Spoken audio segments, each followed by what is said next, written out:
like to tell you a story of the artist and the apprentice. Now, once upon a time, in a far, far away land, long, long ago, there was a little boy who was taken to the master painter in the whole land. He was the best that you could find anywhere. And over the years, this boy started to develop amazing skills at drawing spectacular pieces. Then one day, the master invited him, and he told him, "Young man, I have finished teaching you everything I possibly can. It's time for you to go out into the real world." And the boy looked a bit puzzled, and he said, "But how do I know if I'm that good?" So he asked the young apprentice to get a canvas and paint his most spectacular masterpiece and bring it to him. And so the young apprentice did just that. It took him several days, but he made the most beautiful piece of art you have ever seen. And he brought it to his master. The master asked him to get an easel and take his canvas to the marketplace. However, he should take a paintbrush and black paint, as well as a cardboard where he would write certain key instructions. So the boy took it to the entrance of the marketplace. He set up the easel, put the beautiful masterpiece up on display for everyone to see, and then set the paint and paintbrush next to it. And then he created this message. He was told by his master to write down, "If you see anything wrong, or if you dislike any part of this work of art, put a black dot on it."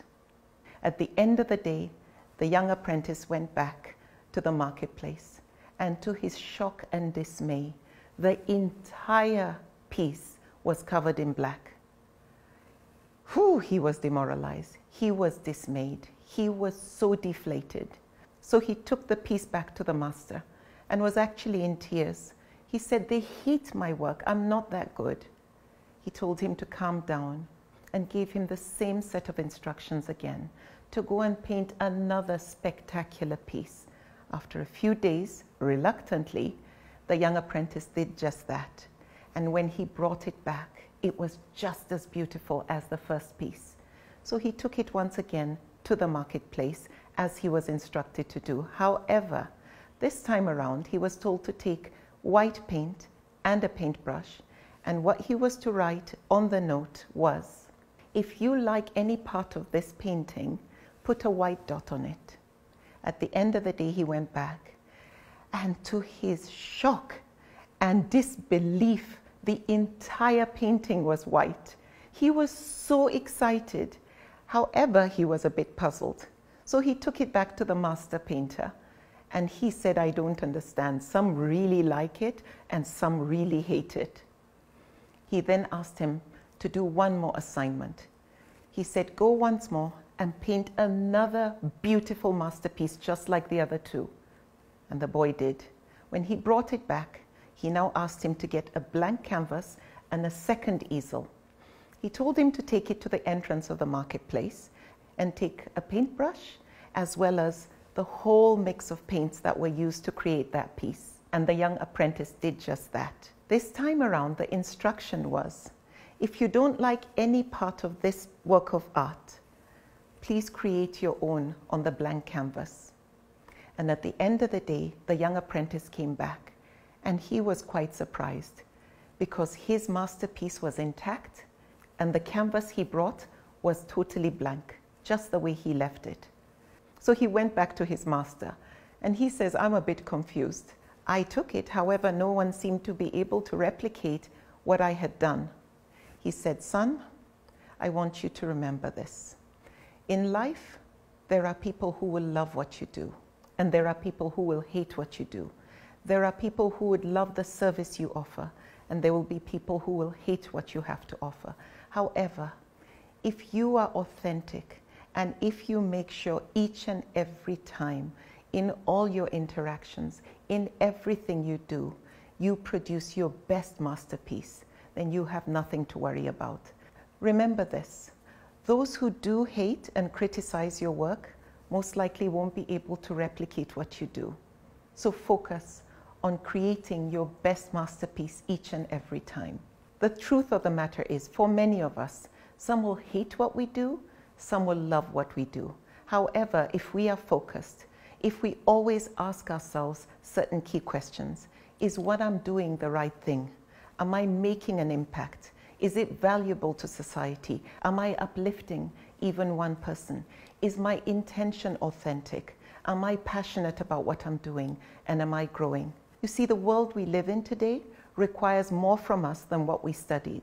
Sometimes our paper qualifications don't actually matter. Have you ever stopped to think about what makes you special? What makes you different?